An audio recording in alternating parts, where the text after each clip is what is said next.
I don't think it's a Montana accent, but it's certainly not British. Almost Montana, I suppose. What would you say in Montana? Oh, sorry, you're muted. You can tell me later. Okay, so thank you, everybody. And thank you, Bob, for being here. And so now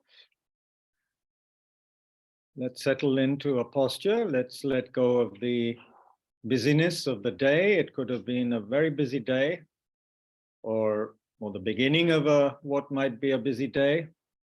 Busy in the sense physically as well as mentally, because the mind doesn't seem to stop, does it? It keeps on churning out something or other, as though it's supposed to pay its way by keeping churning out thoughts, like some kind of manic laborer, or like Charlie Chaplin, if you've seen the film City Lights, where he is working on the assembly line. Incredibly humorous, but very powerful and dreadful, really, scene from that marvelous early black and white movie, where he's so this mechanical nature of our minds just keeps on churning out stuff, whether we like it or not. Some of it is useful, some is not so useful. So we can just begin to let go of that. Settle into our bodies, back into the body on the cushion or chair.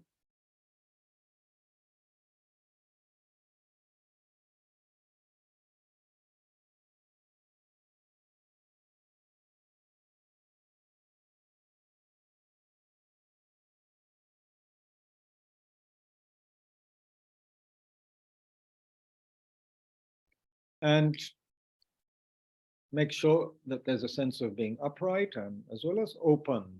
So then that way we sort of combine the stability and the discipline of the basic vehicle with the openness and the communicative aspect of the Mahayana.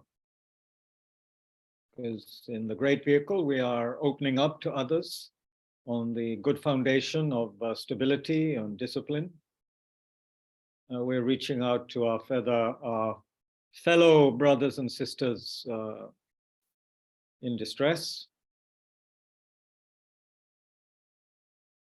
who, like us, have been members of samsara, you could say, members of samsara since beginningless time,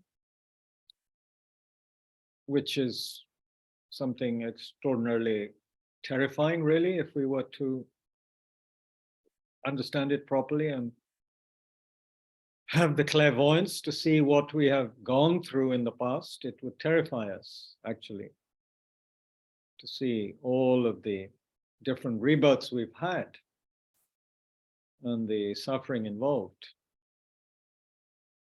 Often the sheer meaninglessness, the sheer torture.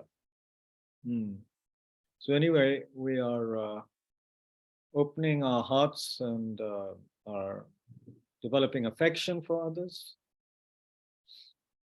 because they need it so much.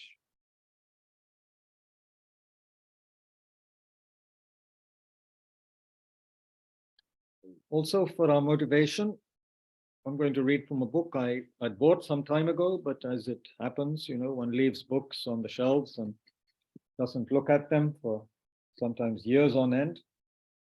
So this is a book which has a very interesting, it's pretty thought-provoking. It's called The Other Side of Happiness, Embracing a More Fearless Approach to Living. And here the author, in one of the last chapters, he's talking about what makes a life meaningful. And he's talking, this section is, which I'm going to read, is entitled, and it's just less than a page. It's called The Stuff That You Weren't Paying Attention to, okay? The stuff that you were not paying attention to. Okay, so I hope you can listen carefully for the next 3 or 4 minutes. On the 17th of January, 1994, the Northridge earthquake, measured at 6.7 on the Richter scale, took place in the Los Angeles area. resulting in 57 deaths. A group of researchers from the University of Kentucky and the University of California surveyed employees of the Sepulveda Veterans Affairs Medical Center, which was in one of the worst affected areas. The surveys occurred at 2 time points, approximately 1 month after the earthquake, and again, approximately a month later. In the first survey, the employees were asked, at any time during the earthquake, did you think that you might die? In the second survey, they were asked to indicate how much importance they placed on different goals in life. Some of these were extrinsic goals, such as being attractive, receiving acknowledgement and praise, having possessions, and advancing their careers. Others were intrinsic goals, such as cultivating close friendships, giving and receiving love, developing as a person, and doing creative work. There is a very large body of work within psychology showing that pursuing intrinsic goals in life is more likely to make us happier and healthier. The employees were asked to indicate how important these goals were to them before the earthquake occurred, and then to indicate how important they were to them currently, matlab after the earthquake. The surveys revealed that people's priorities shifted from giving importance to extrinsic goals before the earthquake to placing more importance on intrinsic, interior goals, and this was still evident even several months after the earthquake. More importantly, this shift in emphasis was predicted by the extent to which the employees reported having thoughts of dying during the earthquake, as measured in the first survey. Being aware of death and even feeling threatened by death is certainly not enjoyable or recommended. However, it would seem beneficial in reaffirming our deeper rooted values. The more we consciously engage with our own mortality, the more likely we are to focus on things that matter, to seek out things that are ultimately likely to provide more depth to our lives. So please spend some time reflecting on death. There may not be any earthquake happening where we are right now. Of course, in Delhi, we are in an earthquake zone, very much so. But the point is, death is going to come one way or another, is it not, to all of us. If it doesn't, then we will be the first person in human history not to die. So since it looks pretty inevitable that death is going to happen and we don't know when, just think about that. And let the thought become something more than just a thought. Let it sink in as something very powerfully real, that one day we will just not be here anymore. People may talk about us. Some may even visit a grave or a samadhi or, whatever. Occasionally exchange a photo of us on WhatsApp or whatever, but we'll not be here in this particular kind of incarnation. Please reflect on this.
it's almost a kind of unimaginable thought, unless we've had a near-death experience, which might make it easier to reflect on or more powerful.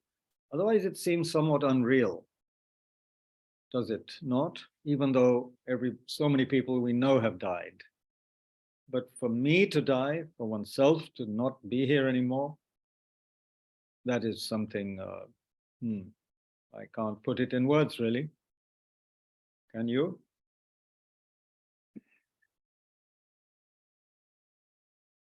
So it seems to be the case that in that sense, our time is limited.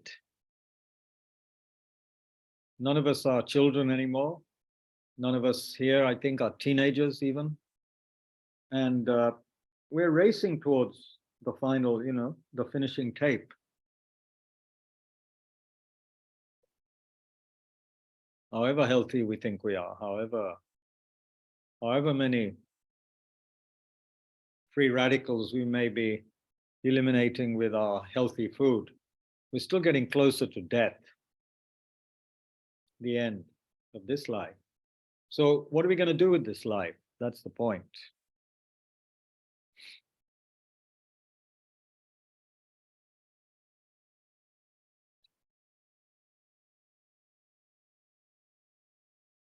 So from a Mahayana perspective, the purpose of life is to benefit others. To benefit others, I have to work with my own mind to make it both calm and peaceful and tranquil, as well as deeply compassionate and wise. There's no other way. And all of this on a foundation of basic moral conduct, not harming others.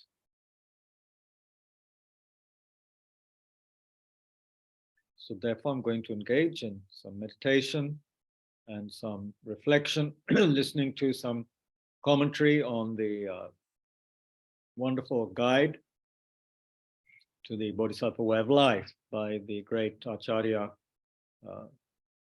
Shantideva, great Bodhisattva.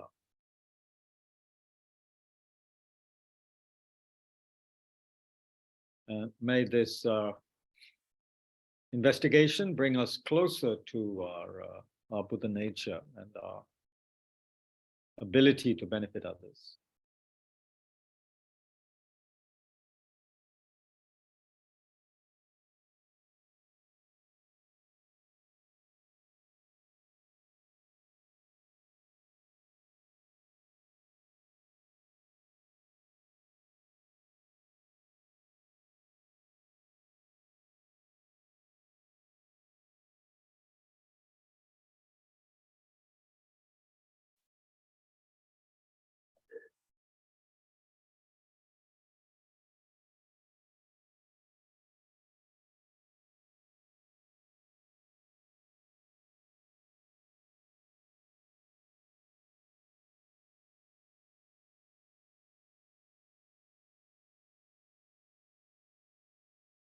Okay, so we start with our meditation practice, which we may already have begun, so we continue with that.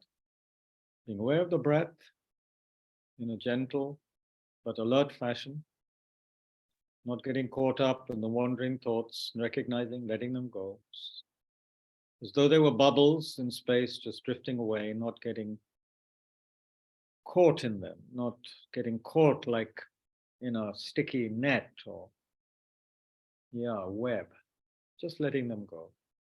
Back to the breath.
Okay.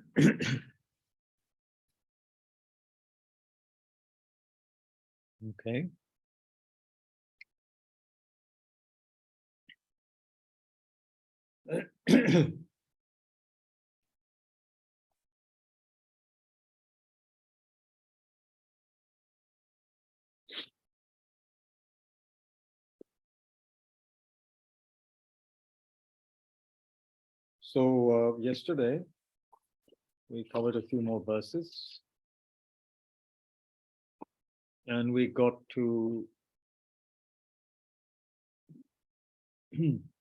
verse 107,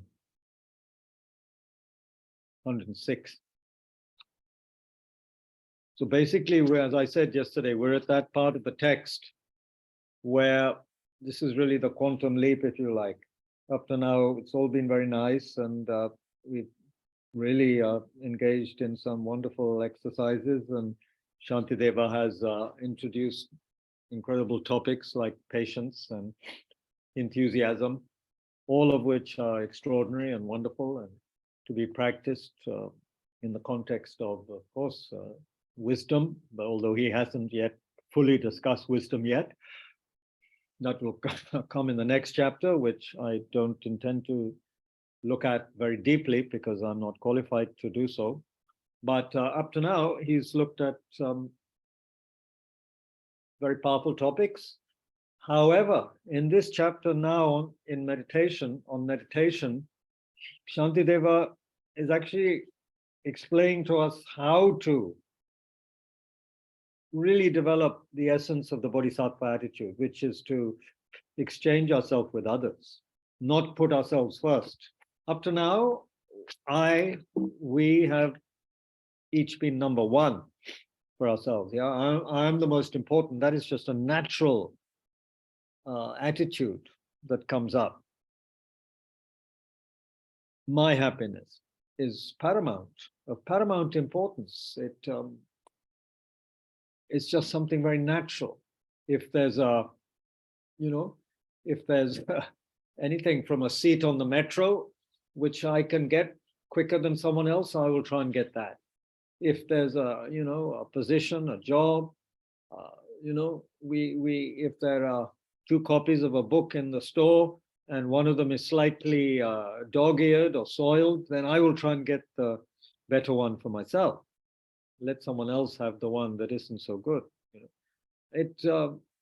And then we get angry with people for not making me happy, not doing what I want, rather than thinking about actually what would be better for the other person, considering their feelings. I mean, this is a very, very wide, as you know, this self-cherishing attitude, which we've been engaging in up to now, has been the main culprit, has been the main cause of our constant dissatisfaction, constant messing up our own and other people's lives, at a small level or a grand level, almost theatrical level, a tragic level.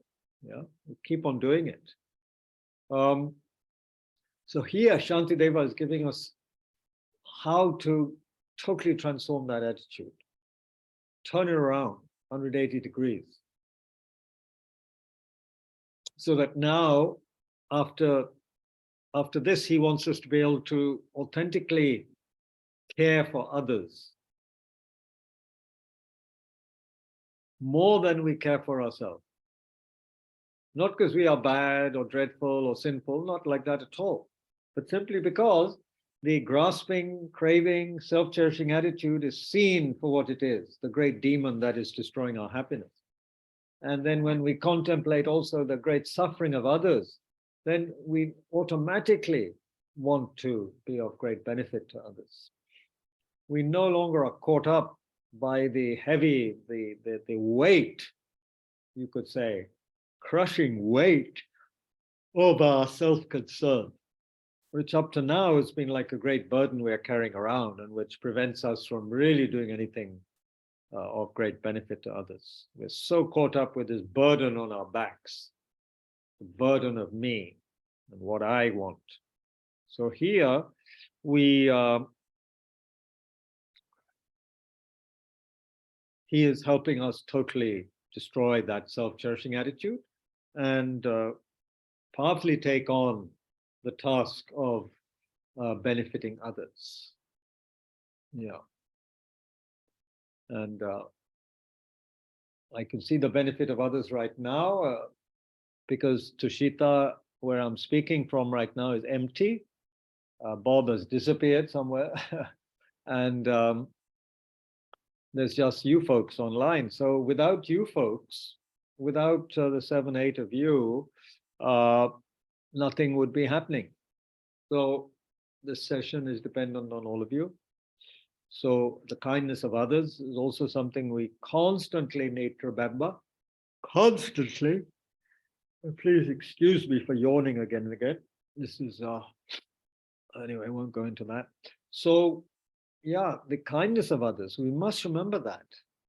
We must remember the kindness of other people. Whether or not they mean to be kind is not the point.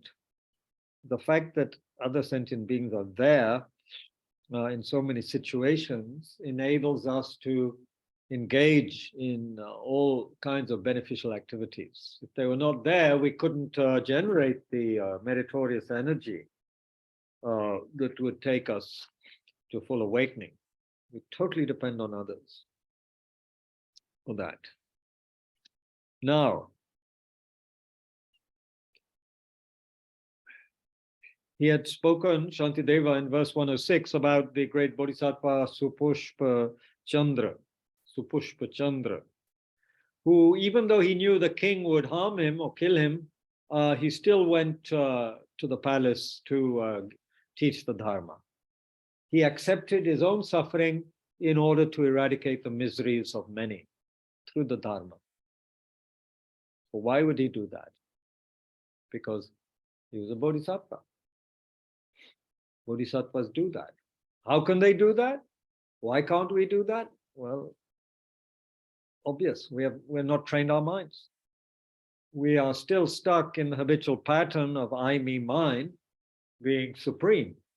We have not engaged, excuse me, we have not engaged in the practices that enable us to exchange ourselves for others. For us, oneself is most important. Others are secondary. Others are just kind of figures in the landscape, shapes and forms, different colors moving around. You know, we don't even attribute feelings to them like we do to ourselves. We know we have feelings. I'm happy, I'm sad, I'm upset, I'm cold, I'm hot, etc. We don't often attribute that to others automatically. Unless they're a very close person or we're looking after a sick person or something, then we become more aware of the condition of the other person. Otherwise, frankly, we couldn't care less. We're just getting on with our own life. What's, you know, under our own nose in terms of what I want. Often we are so caught up anyway in our thoughts, in our thinking process, we don't even notice other people. Have you had that experience? Either being the victim of that or engaging in that? You're so caught up in something. Of course, nowadays we're also caught up in our mobile phones as we're walking, and I'm also a culprit there, I have to admit sometimes. So we're not only just thinking, we are exchanging messages and passing people in the street. Of course, part of our mind is aware who's coming in front of us, but basically, who cares who's there? You know, so long as I don't bump into them, I don't care about them at all. You know, they're just part of the landscape. Mm-hmm. So here, the Supushpa Chandra, this particular bodhisattva, he cared for others so much that he is willing to sacrifice his life to go and teach them. So this comes about through the power of training the mind. The mind is something extraordinary. It's something so extraordinary, apparently. It can be trained. It can be, it can be molded like dough. based on our, based on how we think, what our intentions are, what our aspirations are, what we put our attention to. Do we put our attention to garbage, or do we pay attention to something that transforms the mind in a positive way? That's up to us. Yeah. So it gets to the extent it's the Bodhisattvas love, their Bodhisattva attitude is such that verse 107. Thus, because they love to pacify the pains of others, those whose minds are attuned in this way would enter even the deepest hell, just as a wild goose plunges into a lotus pool.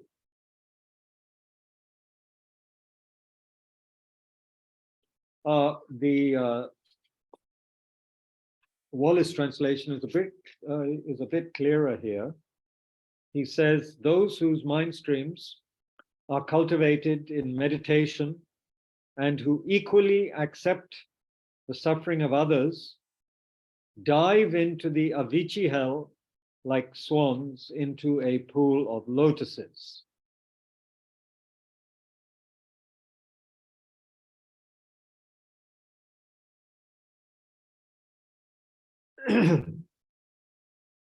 Yeah, so, and then he also quotes one good thing about the Wallace translation is that he also literally quotes the Tibetan, and he gives that at the bottom of the page. And he says for that verse,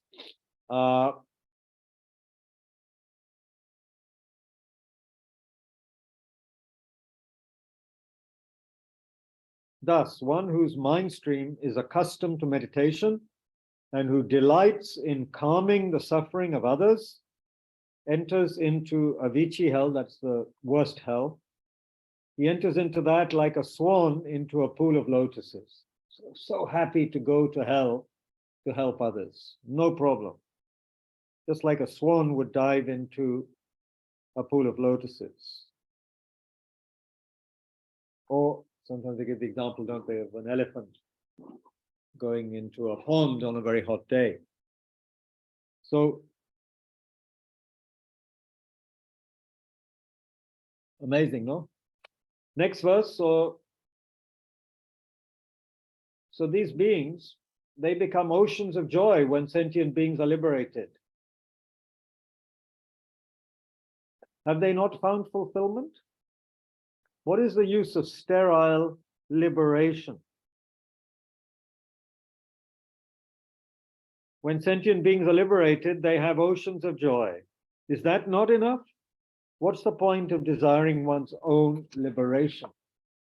Aha, this is amazing. So the lower liberation, nirvana, is when one is practicing, shil, samadhi, pragya, morality, concentration, wisdom, in order to, there's something wrong with your screen, Neeraj-ji. Could you turn off your screen? It's creating a lot of flickering and, can you turn off? Thank you. Yeah. So, he's kind of asking, he's saying, will not the ocean of joy that shall exist when all beings are free be sufficient for me?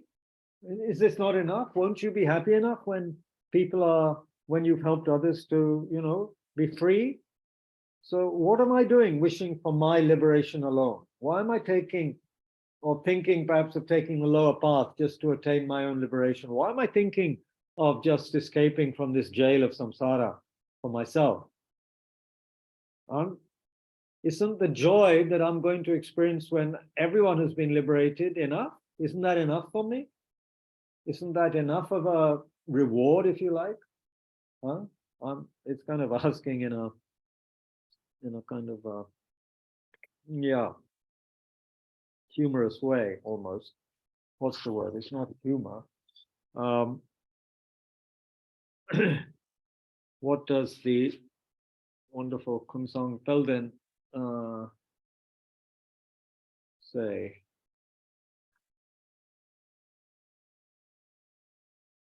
yeah.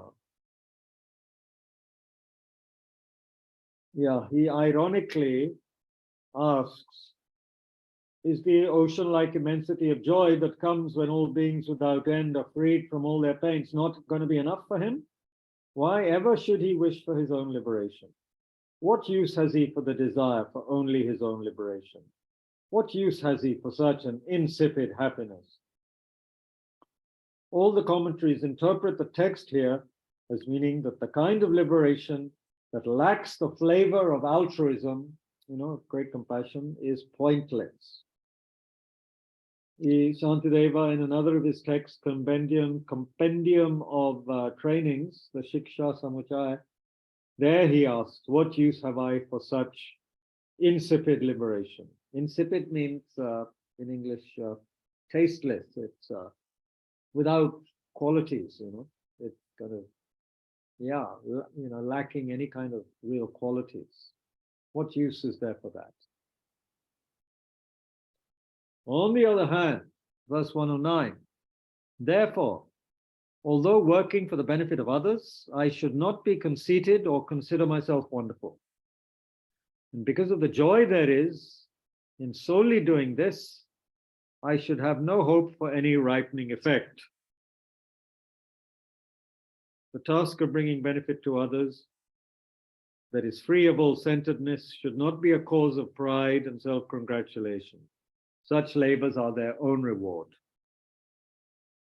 He has no expectation of being rewarded in a future life or anything like that.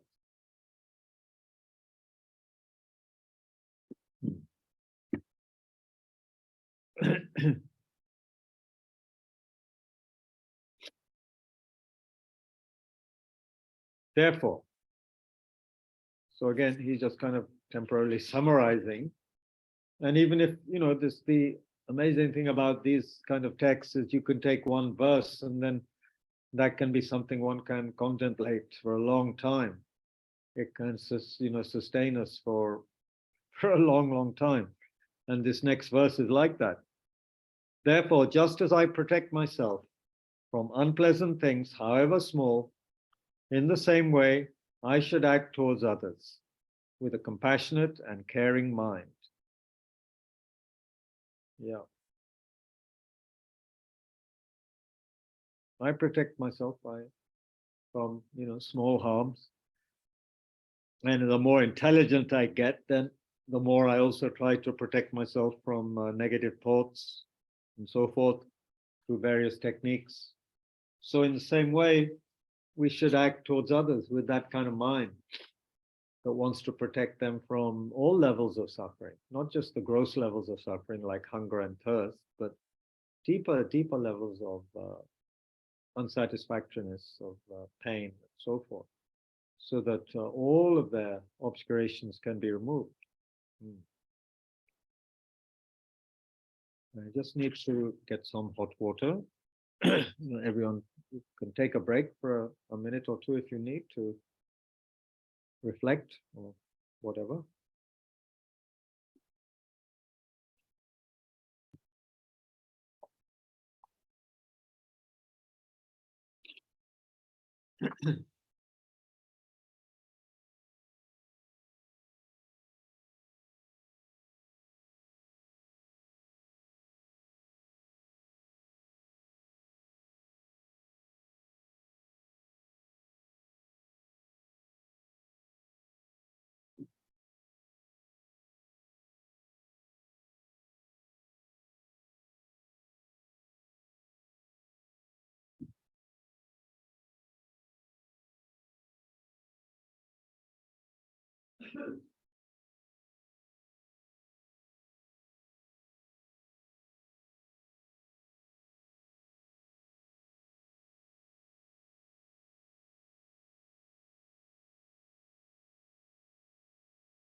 Okay, thank you.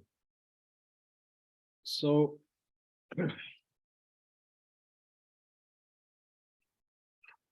this next verse, verse 111, is could take a long time to look at in one way. But we'll begin and then have some discussion.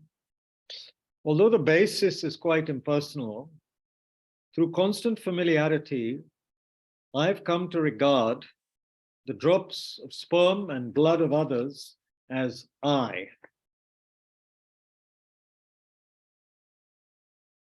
Wallace's translation: due to habituation, there is a sense that I exists in the drops of blood and semen that belong to others, even though the being in question does not exist.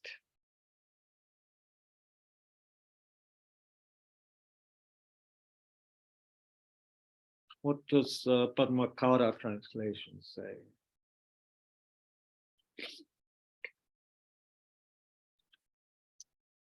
The drop of sperm and blood belong to others.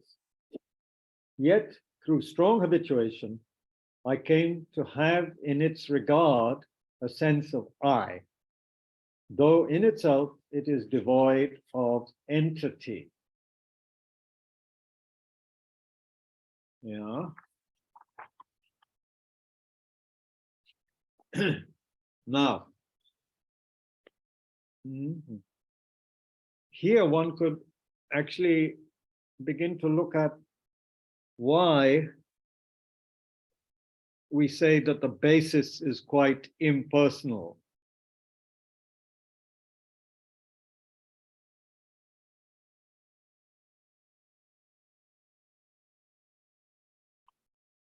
I, me, mine is imputed, I is imputed, is labeled, right, on a very complex state, very complex array of different mental and physical constituents, right? Those of you who know about the body know that the body is very complex. And if you take all of the bits and pieces, the bones and the tissues and the blood and the organs and everything, it is incredibly complicated. It is a mechanism in that sense. It's a mechanism that works when it is when consciousness inhabits it. Yeah. And however, it does form a strong basis for us to think of I, although no I can be found in any of those parts. The person is not to be found in any of these amazingly varied parts that we call a body. One way to begin to also get a sense here, which could be useful, is to begin to look at the Abhidhamma literature, yeah, the Abhidhamma literature, which goes into great detail to list all the different phenomena that make up what we call a person, the I.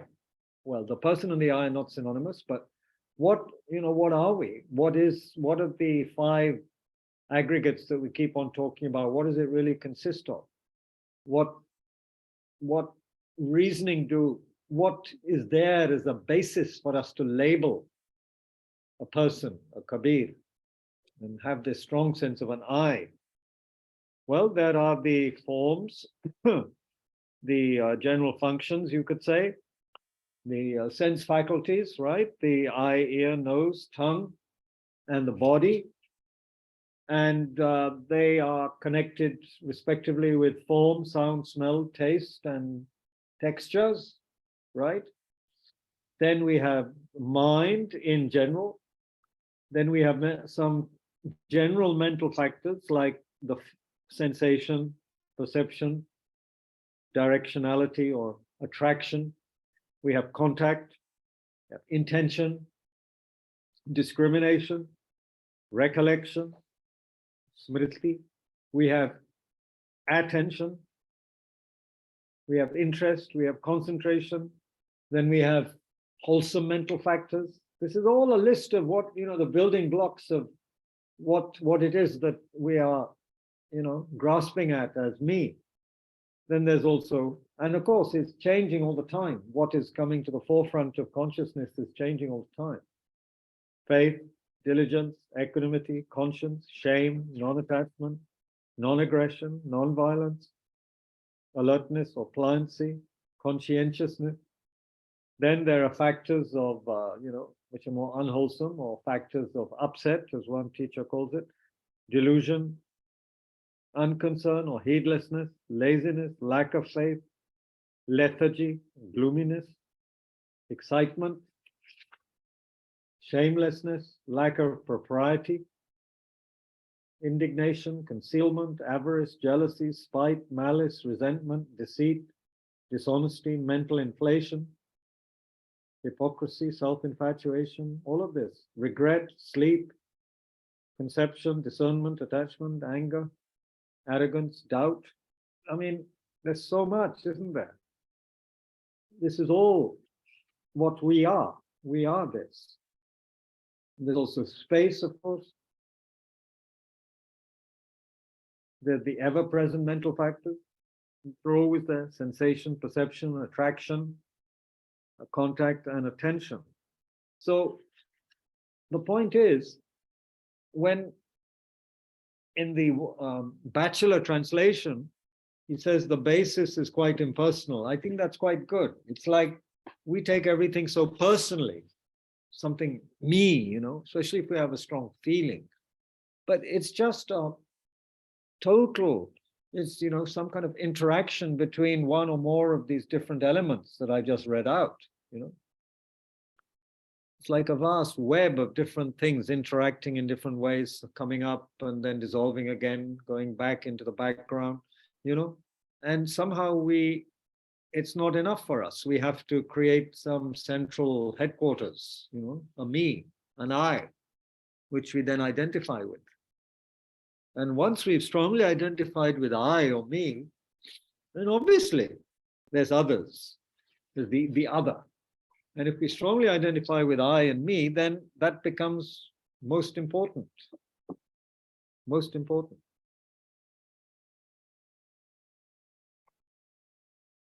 We latch onto that. We identify with that. And here he uses in general, we are the product of the sperm of the father and the blood or the eggs of the mother. And then all of these factors emerge from that somehow, or at least the physical basis came from the sperm and the egg, and then the consciousness came from the previous life. And then so many factors making up that so-called mind, so-called consciousness. So this is not me. There's no me to be found. So if there's no me to be found, why am I so concerned about this thing that I call me? Others are exactly the same. They have all the same constituents. plus the other factor we looked at yesterday, wish to be happy. Excuse me. Sorry, we looked at it on Tuesday. The wish to be happy and not to suffer. They all have that. So, in the same way, why should I be unable to regard the bodies of others as I? It's just a question of how we label, how we grasp, you know. Hence, it's not difficult to see that my body is also that of others. It's just this habituation of I that makes us think that this thing here is me and others are completely different. It's just a bad habit. It's just a habit from the past. Why do I not also consider another's body as myself in the same way, since the otherness of my own body is not difficult to determine?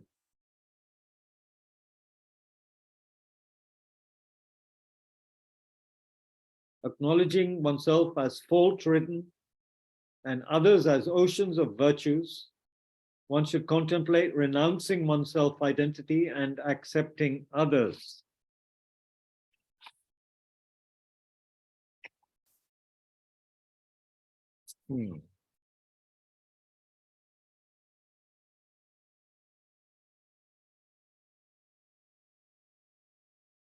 Bachelor translates that differently. He sees it this way, that having seen the mistakes in cherishing oneself and the ocean of good in cherishing others,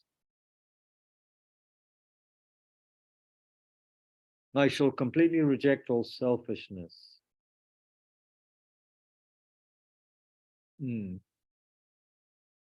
Similar, I guess, meaning others as oceans of virtues.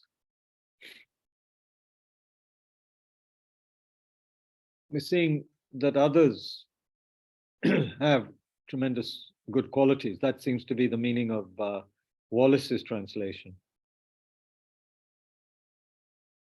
Anyway, the main point I think he's getting across, that there's no need to focus single-pointedly on myself and take care of myself as a result, when others are just exactly the same. They are also just imputations upon a body with many constituents, the sperm and blood and so forth of others.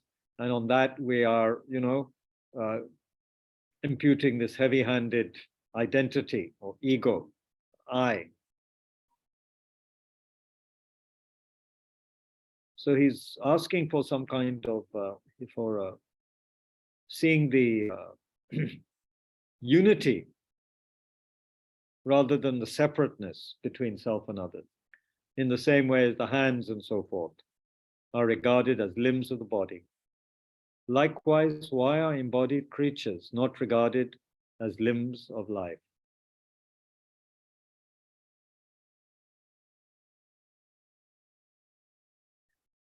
Through acquaintance has the thought of I arisen towards this impersonal body. In a similar way, why should it not arise towards other living beings? Wallace says, just as the notion of a self with regard to one's own body, which has no personal existence, is due to habituation, will the identity of oneself with others not arise out of habituation in the same way? Meaning, if I can habituate myself to this impersonal body being me, why can't I habituate myself to the impersonal bodies of others also being me? Just in the same way that I've done it with myself, with this particular body and aggregates.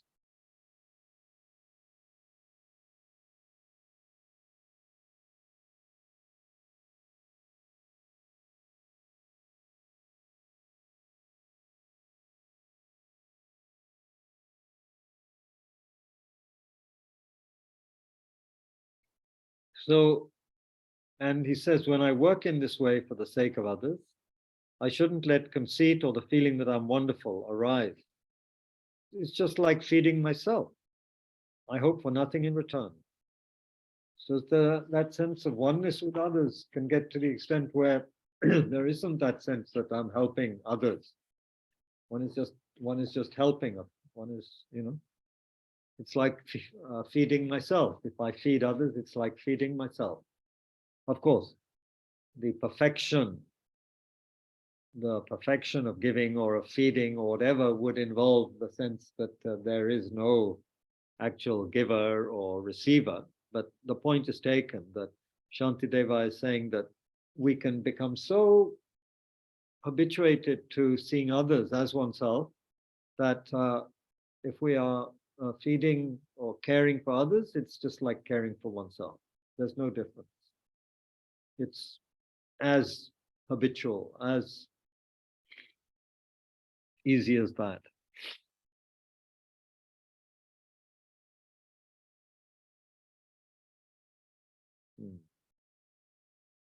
Therefore, just as I protect myself from unpleasant things, however slight, in the same way I should habituate myself to have a compassionate and caring mind towards others.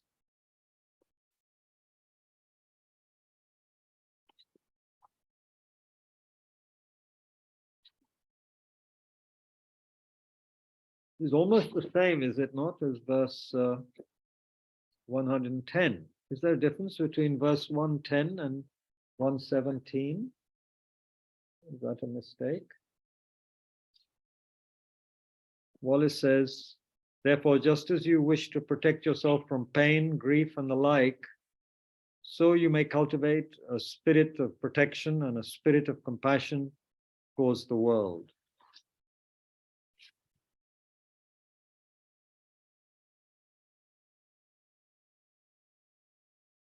And for 110, he had said, therefore, to the extent that I protect myself from disparagement, so shall I generate a spirit of protection and a spirit of compassion towards others.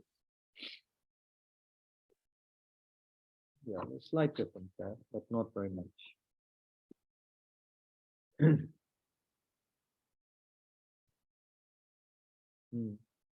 Yeah, this repays so much attention, doesn't it, this text? One can compare different translations, different commentaries.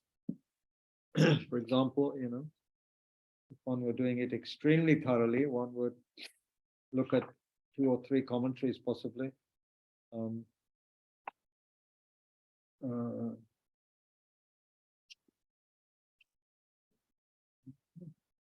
Just looking at the Pelden, in Song Pelden translation, commentary briefly. Hold on.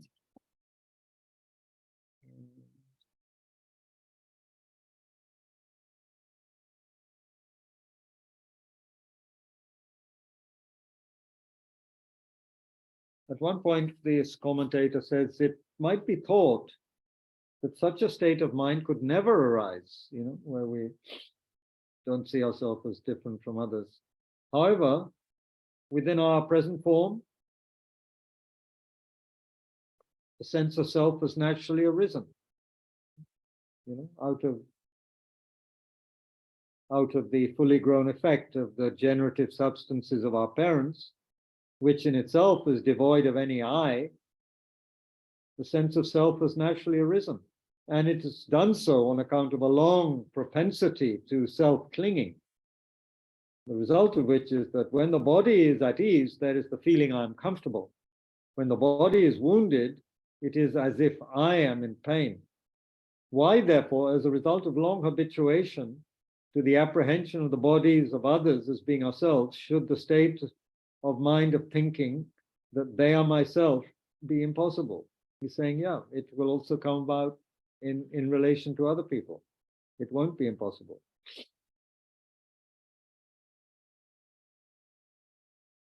And what will be the outcome if we train in this way? When we work for the sake of others, we'll have no boasting, no boastful sense of self-congratulation. It'll be just as when we feed ourselves. We won't expect reward or recognition. Similarly, just as we defend ourselves from anything unpleasant that might arise, we will grow used to an attitude of compassion and protectiveness towards others.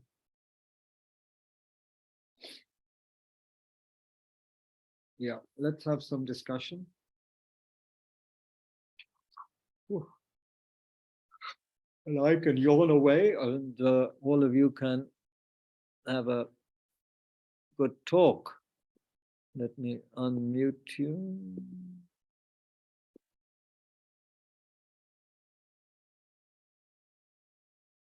Okay.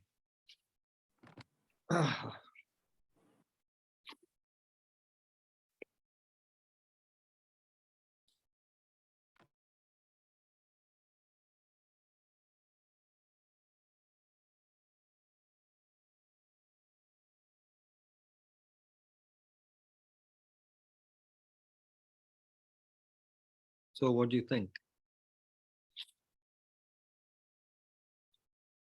In a way, there's nothing to discuss, really. It's just to be practiced, quite frankly. That's how I feel. We could talk about it forever. But if we don't start thinking about what it is that constitutes who we think we are, and if we don't start properly thinking about how we've been clinging to that sense of it being a me for so long, if we don't think about that, and if we don't think about how we could apply the same logic to other people's bodies and minds, then, then, yeah, nothing will happen, really. It'll just be an intellectual exercise. The whole point is to engage in listening, reflecting, and meditating on this. So in a sense, we should, of course, we can go through the phase of discussing, which is like reflecting, sure. But then in the end, we just have to meditate.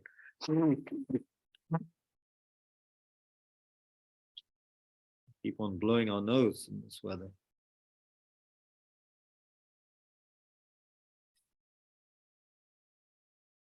Yeah. Kabirji, you got cold. Yeah. Be careful. From Bodh Gaya to Delhi, there is temperature difference and you suffered. Maybe slight difference, yeah. Slight difference. But today is a little warm, I think. Today is good. Yeah, maybe. Yeah, there was some sunshine. So any discussion on the text?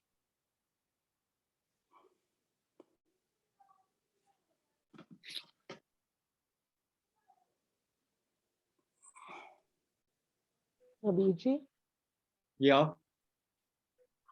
I have difficulty in understanding that the I is merely a label or an imputation on, I don't even know on what, on the collection of aggregates, whatever you said. I have difficulty in understanding that.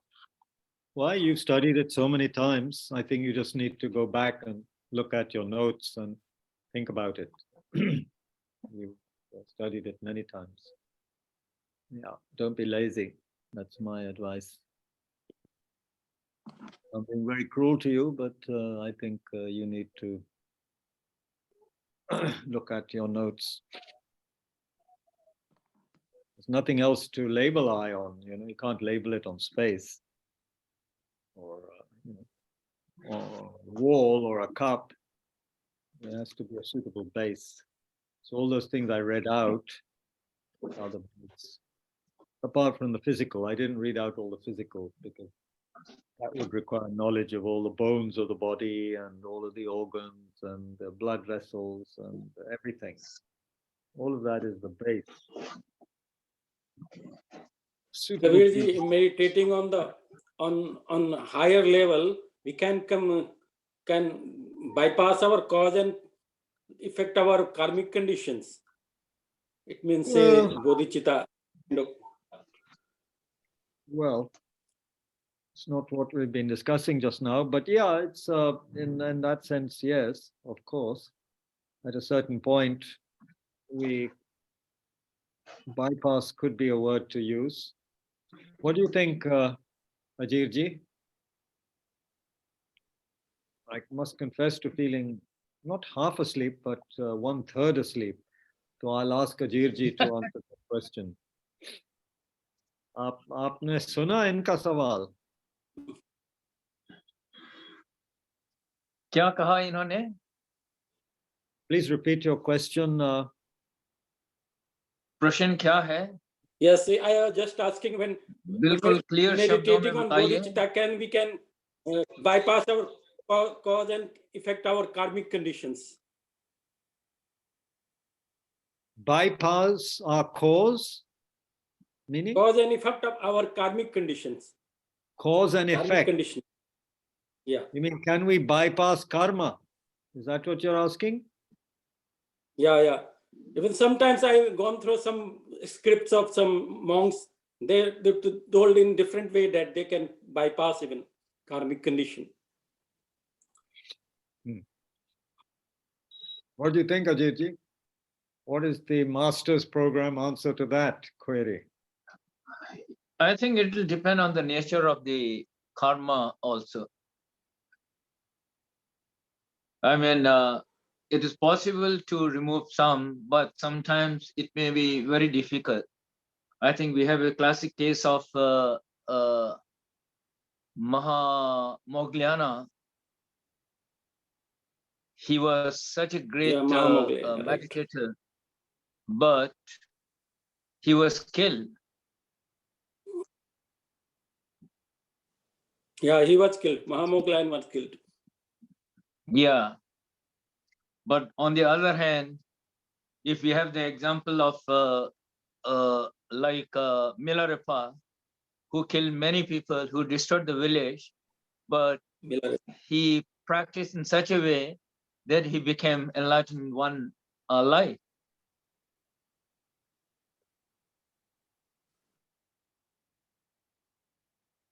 Yeah, so your answer is yes, it can be done.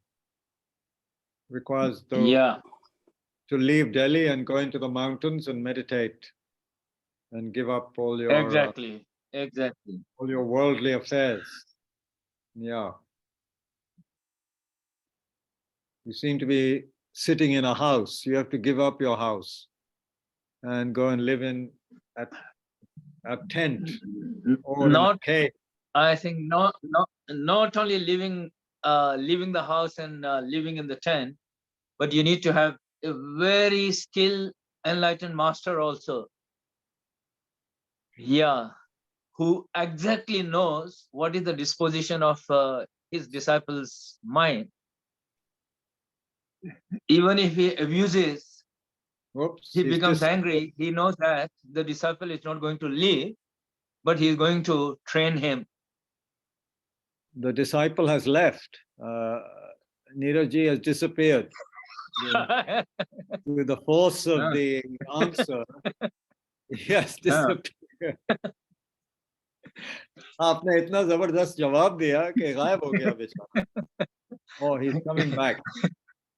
We thought the answer, you had dissolved your karmic imprints and disappeared into space, Neeraj. Yeah. So, yeah, this is, of course, it can be done, but it requires tremendous commitment. And as Ajirji says, you need a proper guru and, yeah, tremendous courage and renunciation and so forth. Conviction. Yeah. When I gone through the book of Priyadarshi, he also claimed that is possible, and he claimed that he is the reincarnation of Lama Kunu. Yeah, maybe. Anyway, he doesn't. Anyway, yeah, people can claim what they want, but yeah, it is possible. Of course, it is possible. Otherwise, we wouldn't be discussing Mahayana Buddhism. If Buddhahood was not possible, there's no need to discuss all this. So yeah, Buddhahood is possible. Bodhisattva is possible. Bodhisattva is possible, and renunciation is possible, yeah, renunciation, bodhicitta, correct view of emptiness, all are possible. But who's going to do the practice necessary? This is the question. You know, we're also caught up with mundane affairs, yeah, and habitual patterns. So very difficult, almost impossible, one might say. Actually, almost impossible. Yeah.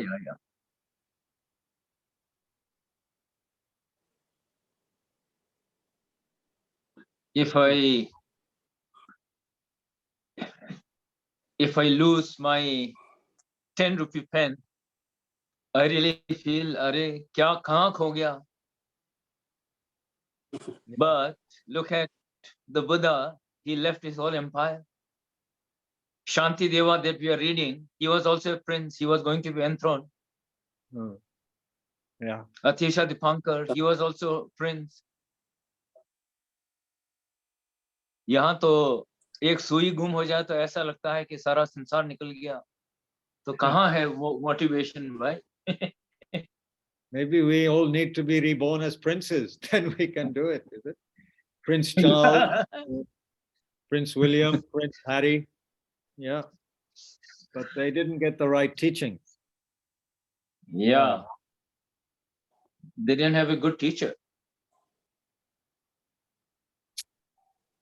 Because in the ancient times, all the kings, they had Rajgurus. Right. Who used to give the advice. Right. Yeah. I Asoka think had the even His Rajguru, Holiness Mowgli- also. Mowgli Putrish. Yes, you can say. Hanji? Time. क्या कह रहे हैं आप नीरज भाई? Asoka have the Rajguru, Mowgli Putrish. I see. Good. Huh? He's, Kya cheez? Ashok had some Rajguru as well, he's saying. Yeah. Yeah. King Ashoka. Mowgli Putrish, Mowgli Putra, Asoka quote. He advised Asoka to spread 84,000 stupa. That was the first impression of advertising, the first form of advertising, stupas. Good. Must confess to being in a bit of a stupor myself right now. Yeah. Okay. What else? Mr. Roy, what's happening? You're very quiet today, sir. What's happening? I hope you're not too cold. Good evening. Good evening. No, good evening. I was, this thought keeps coming to my mind after spending so many years in Delhi. What's and that? studying there and working there. Hello, am I audible? Not great, but you are audible, yeah. Could be better. Yeah, I'm in a slightly distant location, so the mobile see. data is all wonky. Acha. But I was just saying that having spent so much time in Delhi, studied, grown up, worked in, in the government, and Delhi is a place which is so much me first. It's a simple line. There are people not willing, people ready to shove you behind in front of you. The traffic of Delhi is me first. Is what? It's me first, Me first, yeah. Everyone is honking and wanting to cross in front of you. I think the traffic of Delhi and the character of Delhi. Sorry, your voice is very bad. Where are you? You need to be in Delhi. I'm connection. I'm in Dehradun. They're kind of outskirts of the city. Should be better, but maybe you just don't have a good connection. Yeah. Pity. Yeah. When are you coming back to Delhi?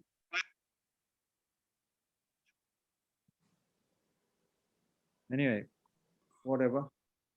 Yeah. Oh, I've lost. All sorts of things are happening. Okay. What else? Any last minute thing? Then we can stop.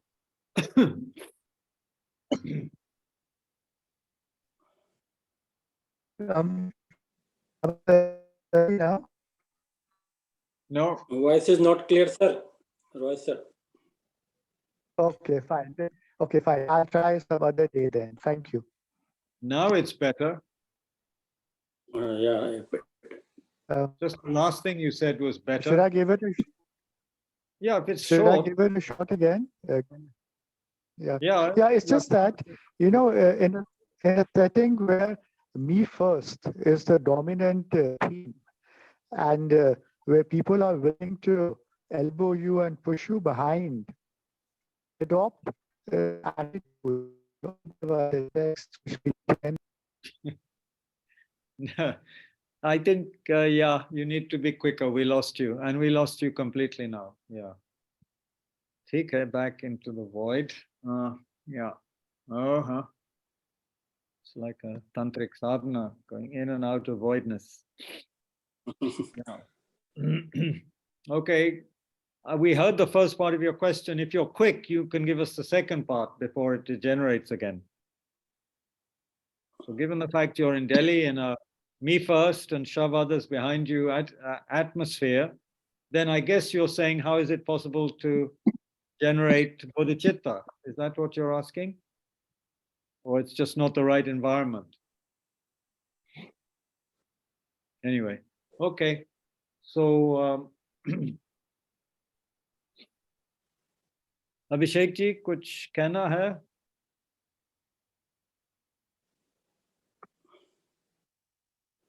Okay. No voice. No voice there. Gaurav ji? Hello, Kabir ji. Hello, yes. I hope you're there and you got some benefit from Shantideva's verses.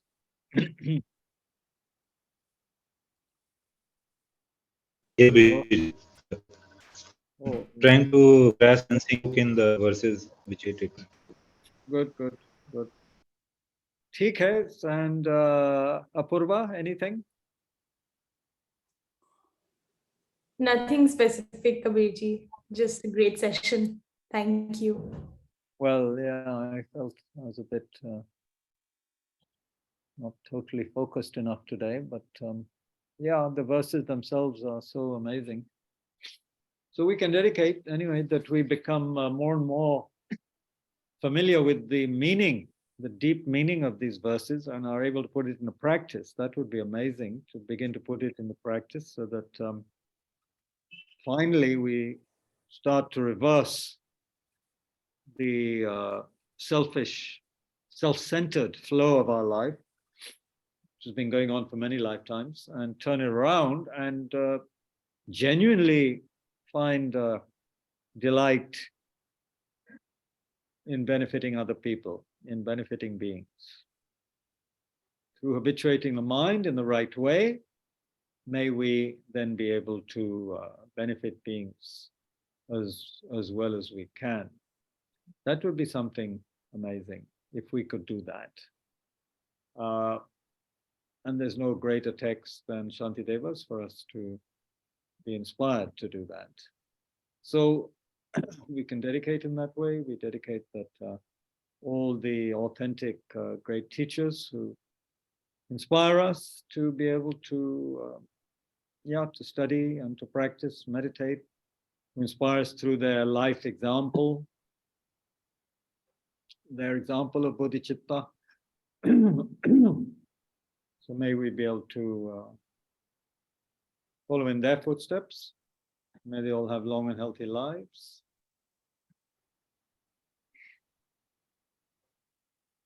May we never be separated from authentic teachings.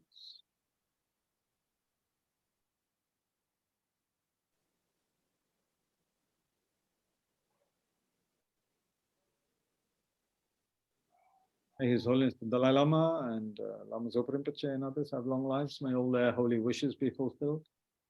May Rinpoche's wishes for all the centers in India and the world, especially Tushita Center, Root Institute, Kushinagar, may all those wishes be fulfilled.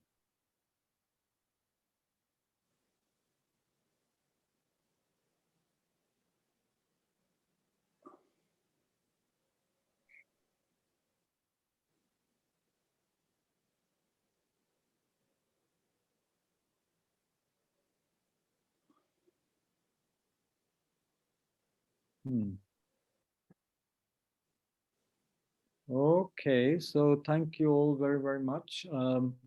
There is a meditation tomorrow morning I'll be leading it tomorrow morning. Is it 8 or 8:30 a.m.? I'm going to find out in a moment. 8:30 to 9. Is it 8:30? Okay, 8:30 to Yeah. 9. ठीक है. So Dalai Lama Center also inaugurated Kabirji on Bodh Gaya. 10 acres campus. no, 30 acres. I was there. Yeah, 30 acres. Oh, you were there. Okay, that's great. Yeah. And there is also one at Hyderabad also. It is going to be completed. Yes. And there is an Massachusetts Institute of Technology, MIT USA also. Right. So tomorrow morning, yeah, thank you. Tomorrow morning meditation at 8:30. So that's easy to do, to get up in time. You could have 3 or 4 cups of tea before 8:30 if necessary. Thank you, Kabir. Or Thank you, coffee. everyone. So Thank you, Kabir. Thank you. That's tomorrow morning. And yeah, that's Monday to Friday. We'll be hoping to have morning meditations at 8:30. And some will be more silent than others. Some will have some analytical practice. It depends who's leading it. Tomorrow morning, I will lead it. I'm not sure what I'll do yet, but hopefully can be a beneficial start to the day for people. Yeah. Okay, so thank you all very much. From Montana to Dehradun to Delhi to wherever. Thank you all so much. Take care and keep warm. Thank you. Thank you. Tushita. Vijay.